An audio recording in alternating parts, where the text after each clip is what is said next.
Hi guys, my name is Olivia Connor and this is my video final for Linguistics 46. Today I'm going to be talking to you guys about section and chapter 7.3 in our textbook, which basically discusses the issues with speech perception. The first thing that I wanted to talk to you guys about was the two different models for speech perception, one of which is active and one of which is passive. The active model of speech perception says that we perceive language and speech based on how we would produce it. So it's really more attuned to us and more personal because it's based on how we, as our own human being, would produce that sentence or that utterance. Passive models, on the other hand, say that we don't we're not as involved. We just use certain patterns and match speech into those patterns and come up with how we would perceive the speech.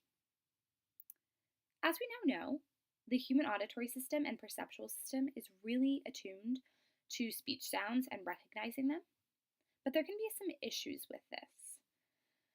Something that can happen in speech is that speech and non-speech sounds can be mixed and result in a totally different meaning of a word or an utterance.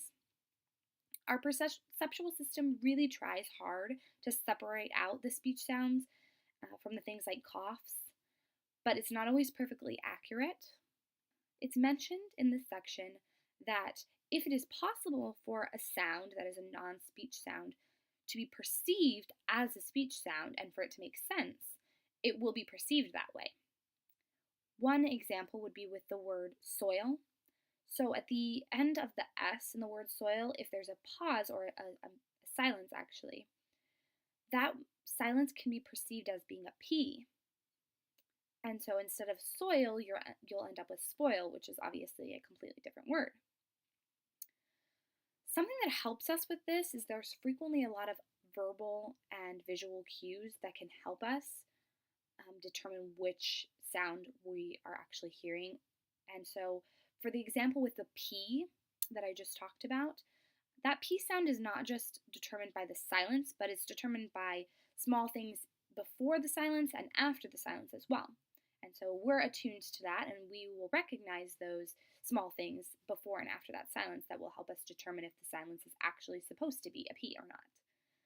On top of this, if you're actually looking at a person when you are talking to them, you're not on the phone or something like that, if you're actually looking at them, you can see changes in the mouth movement that will show you maybe what sound you're actually hearing.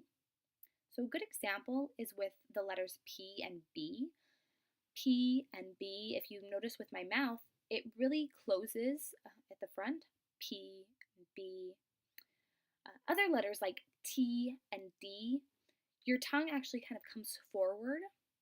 So as a listener, if you're seeing those things, you might be able to distinguish that's a P or a B or that's a D or a T, and you might not need as much reliance on the auditory sounds.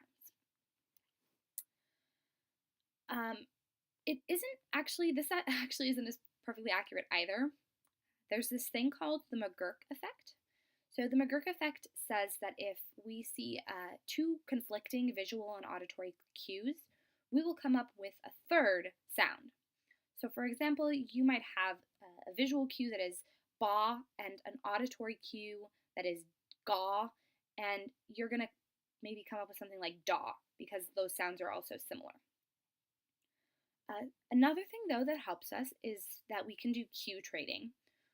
Cue trading is what happens when we notice that a cue is not accurate or that we can't perceive it well and it's unclear. And so we use surrounding words and letters and syllables as cues instead, which is really helpful because if we couldn't do this, then we would have just that one cue to rely on. And then if we couldn't understand it, it would be, you can't understand the word. The final thing at the end of this chapter that was sort of unrelated, but still a part of the section and kind of related to the speech perception, is the cocktail party effect. This is where we can follow a conversation in a big crowded room full of other conversations because we're able to focus on one speaker. And this is a result of signal continuity, which is basically one sound from one speaker is easier for us to follow.